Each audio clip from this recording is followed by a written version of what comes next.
Assalamualaikum warahmatullahi wabarakatuh. Innal hamdalillah nahmaduhu wa nasta'inuhu wa nastaghfiruhu wa na'udzu billahi min shururi anfusina wa min sayyiati a'malina. Man yahdihillahu fala mudilla lahu wa man yudlil fala hadiya lahu. وأشهد أن لا إله إلا الله وحده لا شريك له وأشهد أن محمدا عبده ورسوله لا نبي بعده نصلي ونسلم على رسولنا الأمين وعلى آله وأصحابه ومن تبعهم بإحسان إلى يوم الدين وبعد إخواني وأخواتي في الدين أعزكم الله. Pada kesempatan sore hari ini insyaAllah kita ingin masuk kepada majlis yang ke-24, berbicara tentang keutamaan doa. Kita wajib mengerti bahwa doa itu adalah ibadah. Salah satu bentuk ibadah seseorang kepada Allah adalah dengan berdoa. Bahkan berdoa itu adalah ibadah yang terpenting, yang paling utama di antara semua bentuk-bentuk ibadah. Sehingga Rasulullah SAW di dalam hadis yang sahih diriwayatkan oleh An-Nasai, Ibnu Hibban, Abu Dawud dan At-Tirmidzi, juga Al-Hakim, di mana beliau bersabda, ad-du'a'u huwal ibadah. Doa adalah ibadah. Sehingga di sini keharusan kita untuk tidak berdoa kepada selain Allah. Karena di saat seseorang itu berdoa kepada selain Allah, berarti dia itu telah berbuat syirik. Karena dia telah beribadah kepada selain Allah. Kita perhatikan surat Ghafir ayat 60. Wa qala rabbukum ud'uni astajib lakum. Innal ladzina yastakbiruna an ibadati sayadkhuluna jahannama dakhirin. Wa qala rabbukum, dan berkata Tuhan kalian, ud'uni, berdoalah kalian kepadaku, astajib lakum, aku ijabahi, aku jawab, aku sambut doamu. Innal ladzina yastakbiruna an ibadati, sesungguhnya orang-orang yang sombong dari beribadah kepadaku, tidak mau beribadah kepadaku, sayadkhuluna jahannama dakhirin, mereka akan masuk ke dalam api neraka Jahannam, kekal abadi di dalamnya. Jadi Allah Subhanahu wa taala di sini setelah memerintahkan orang untuk berdoa kepadanya, Allah pun mengatakan orang-orang yang sombong terhadap beribadah kepadaku. Baru saja berbicara tentang doa, kemudian berikutnya mengatakan bahwa orang-orang yang tidak mau beribadah kepadanya, mereka itu akan masuk ke dalam api neraka Jahannam, kekal abadi di dalamnya.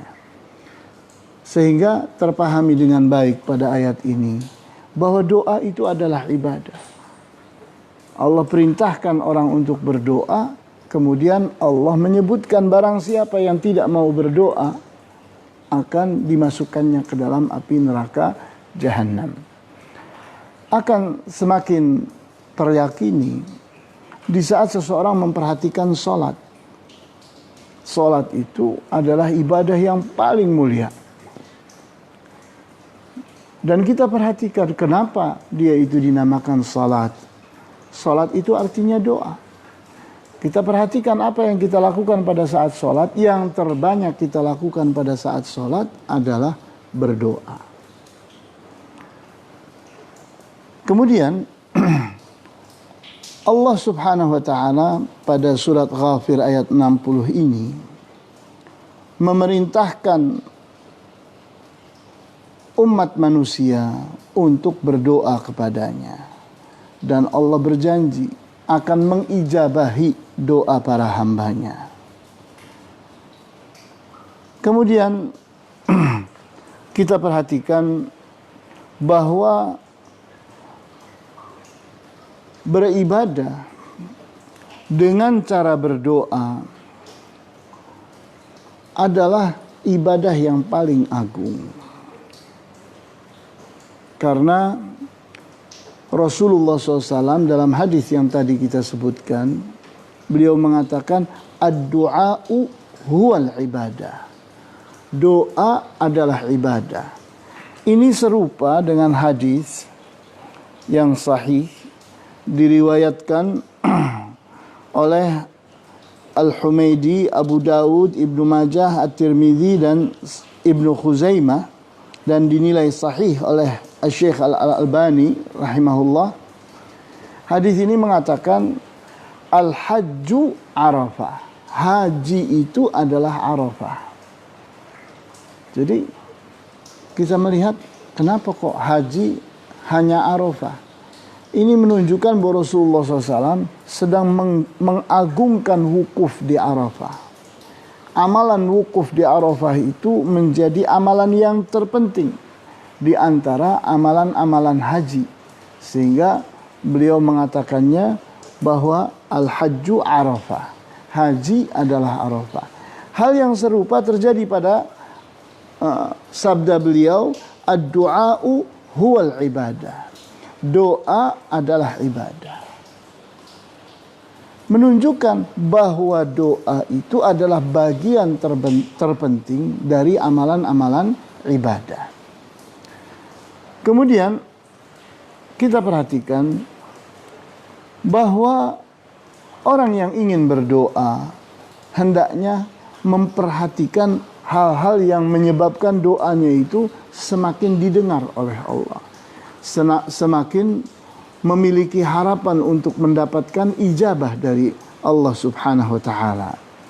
Di antara yang harus diperhatikan adalah masalah waktu.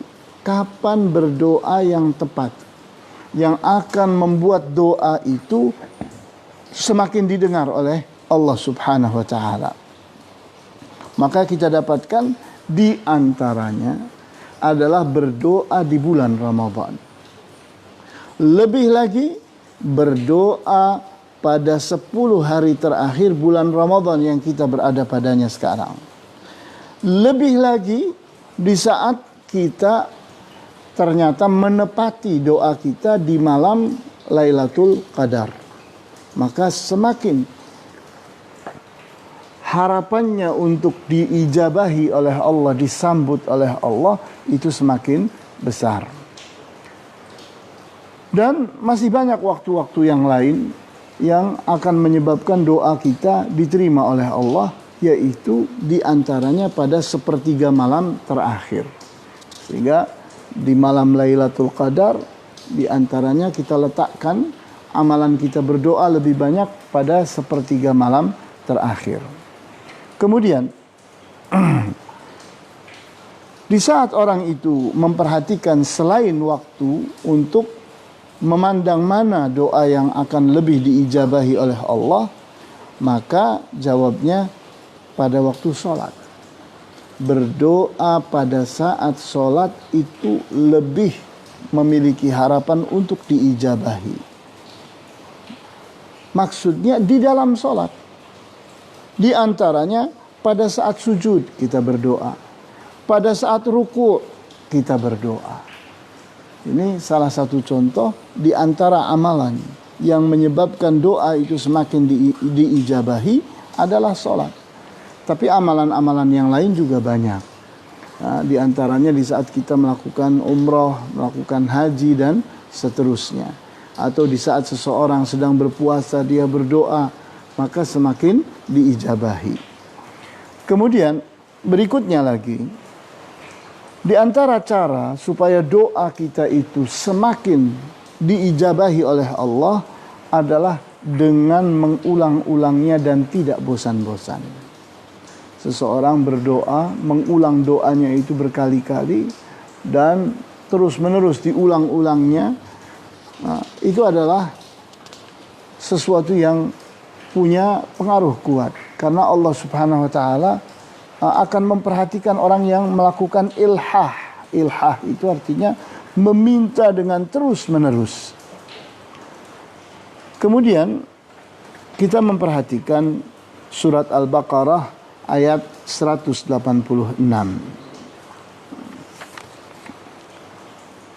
Wa idza sa'alaka 'ibadi 'anni fa inni qaribun ujibu da'watad da'i idza da'ani falyastajibu li wal yu'minu bi la'allahum yarshudun. Wa idza sa'alaka 'ibadi 'anni fa inni qarib. Dan jika orang bertanya kepadamu, jadi para hambaku bertanya kepadamu tentang diriku, maka sesungguhnya aku ini dekat. Allah Subhanahu wa taala mengarahkan nabinya, membimbing nabinya untuk menyiapkannya. Kalau ada para hamba, para manusia bertanya kepada beliau tentang Allah, maka jawablah bahwa Allah itu dekat. Ujibu da'watad da'i idza da'ani. Aku akan menjawabi, mengijabahi, menyambut doanya orang yang berdoa. Falyastajibu li. Maka hendaknya mereka itu istijabah terhadapku. Istijabah artinya menyambut perintah dan larangan Allah. Di saat Allah memerintahkan sesuatu, laksanakan. Semakin cepat, semakin diperhatikan oleh Allah. Di saat ada larangan dari Allah, segera tinggalkan. Semakin cepat dan semakin kuat kita dalam meninggalkan apa yang Allah larang, akan menyebabkan Allah itu semakin dekat. Wal yu'minu bi. Dan hendaknya mereka beriman kepadaku. La'allahum yarshudun. Diharapkan dengan ini mereka akan berada di jalan yang lurus. Mereka akan mendapatkan bimbingan dari Allah sehingga tidak menyimpang. Kita lihat bahwa berbicara tentang bagaimana supaya doa kita itu diperhatikan oleh Allah, maka ada beberapa catatan penting. Yang pertama, hendaknya kita ikhlas karena Allah. Di mana orang yang ikhlas kepada Allah, doanya akan dikabulkan. Kita perhatikan surat Ghafir, surat Mu'min, ayat 14. Fad'ullaha mukhlishina lahuddina walau karihal kafirun. Maka berdoalah kalian kepada Allah mukhlisin, dengan mengikhlaskan lahuddin, ibadahnya itu, ketaatannya itu kepada Allah. Walau karihal kafirun, walaupun orang-orang kafir membenci, tidak suka, biarkan.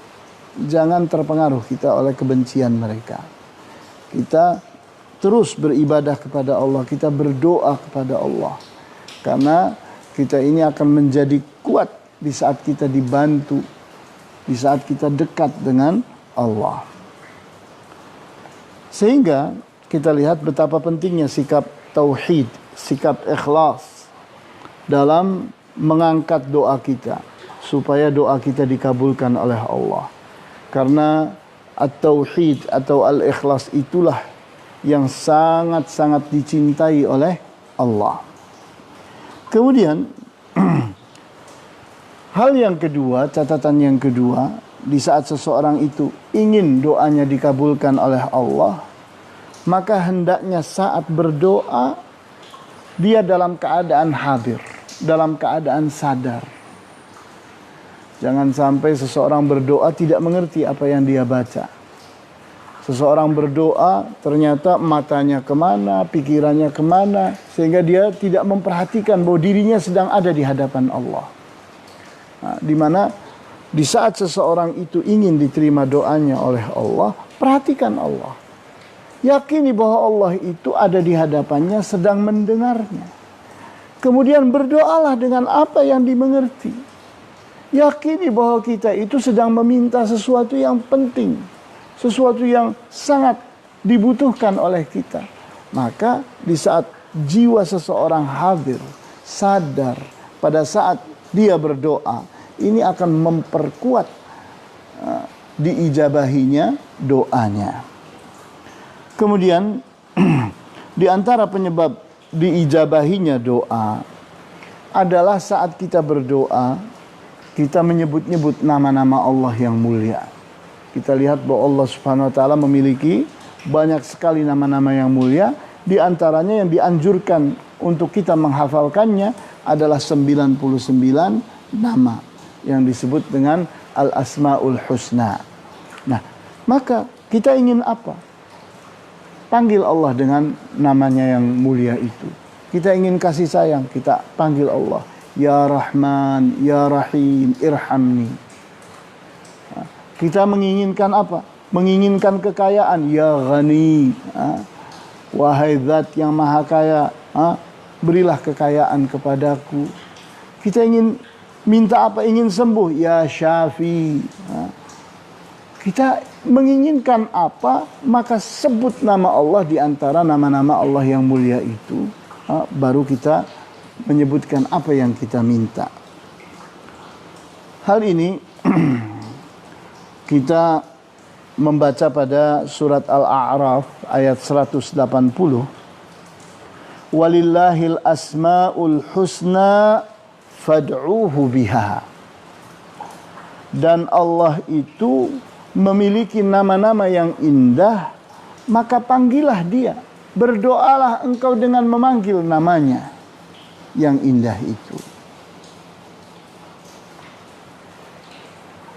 وَذَرُوا الَّذِينَ يُلْحِدُونَ فِي أَسْمَائِهِ. Dan tinggalkan orang-orang yang menyimpang terhadap nama-nama Allah, memiliki keyakinan-keyakinan dan iman yang salah terhadap nama-nama Allah yang indah itu. Kemudian di antara penyebab doa kita akan lebih mudah diijabahi oleh Allah adalah memilih waktu. Kita mencari waktu yang lebih tepat untuk kita berdoa. Di antaranya kita berdoa saat sedang sujud kepada Allah. Berdoa di akhir malam, di sepertiga malam yang terakhir. Kemudian berdoa di sore hari, di waktu Jumat menjelang maghrib. Kemudian di bulan Ramadan, di malam-malam 10 hari terakhir bulan Ramadan. Nah, itu semua adalah waktu-waktu yang akan menyebabkan doa kita itu lebih mudah, lebih terharapkan untuk dikabulkannya. Kemudian di antara penghalang doa kita, penyebab doa kita tidak didengar oleh Allah adalah di saat kita adalah orang yang lalai. Orang yang menghindar dari ajaran Allah. Di saat kita bertanya, kenapa sih kok doa saya tidak diijabahi oleh Allah? Jawabnya, kamu itu melupakan Allah. Maka Allah pun melupakan kamu.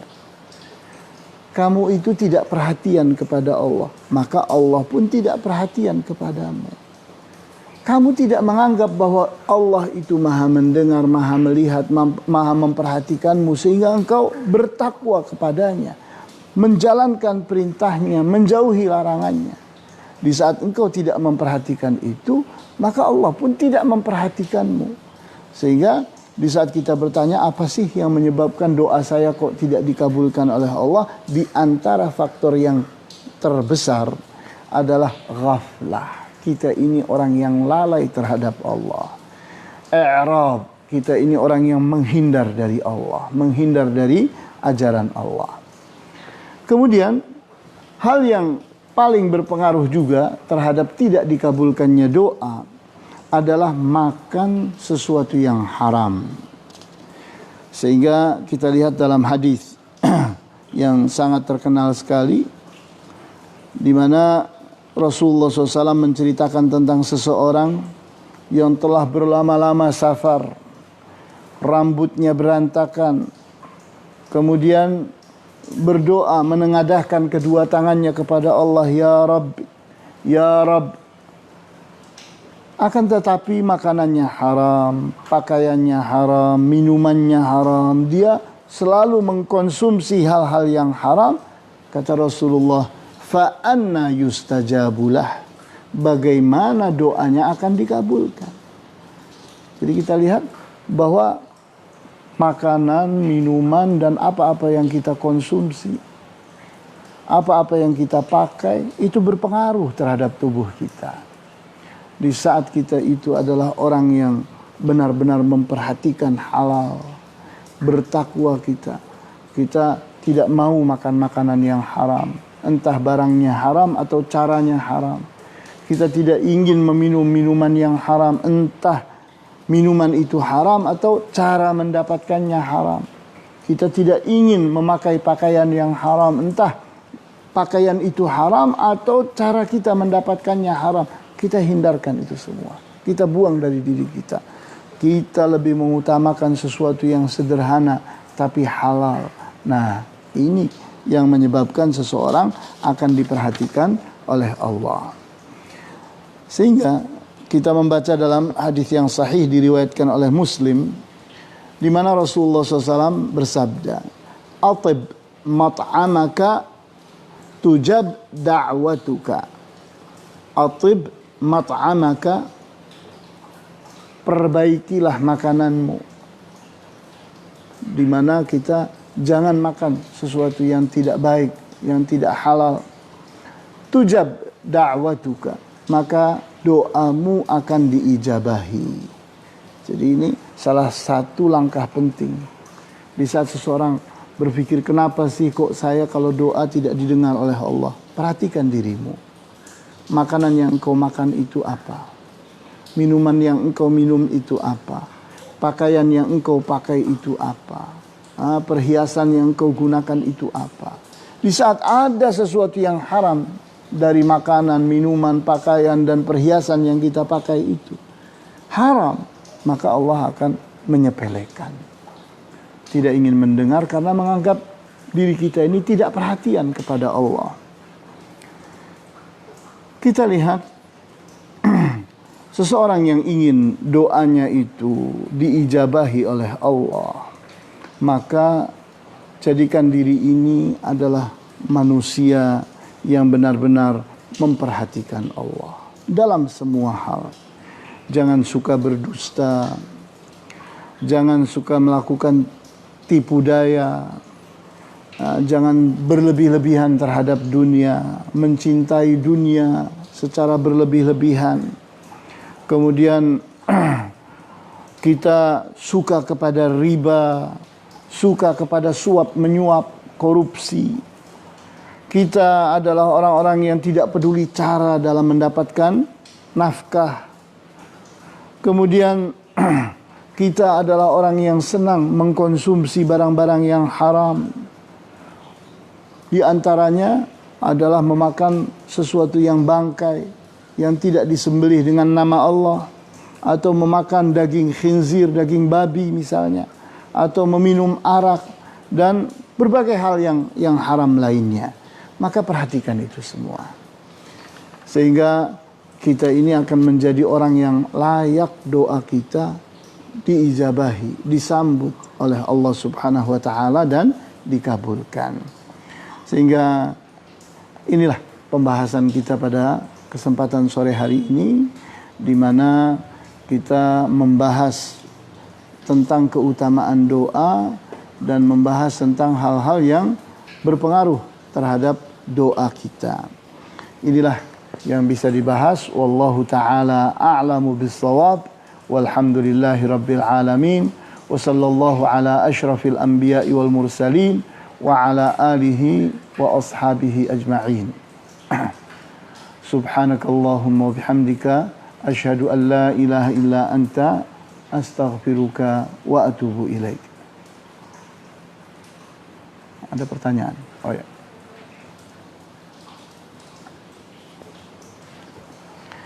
Ada pertanyaan? Assalamualaikum Ustaz, semoga antum dijaga Allah dan seluruh kaum muslimin. Doa apa yang konsisten Nabi minta kepada Allah? Waalaikumsalam warahmatullahi wabarakatuh. Doa yang paling sering diulang-ulang oleh Rasulullah SAW itu diantaranya adalah Ya muqallibal qulub, tsabbit qalbi ala dinik. Wahai pembolak-balik jiwa manusia, hendaknya engkau mantapkan jiwaku dalam agamamu. Kemudian doa yang lain yang juga sering beliau baca adalah Rabbana atina fid dunya hasanah fil akhirati hasanah wa qina adzaban nar, yang oleh orang Indonesia disebut dengan doa pamungkas itu.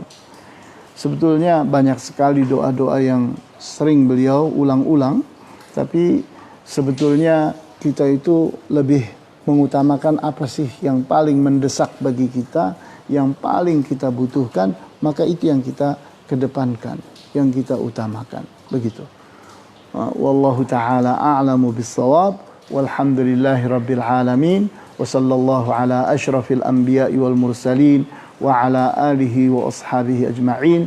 Subhanakallahumma wa bihamdika asyhadu an la ilaha illa anta astaghfiruka wa atubu ilaik. Wassalamualaikum warahmatullahi wabarakatuh.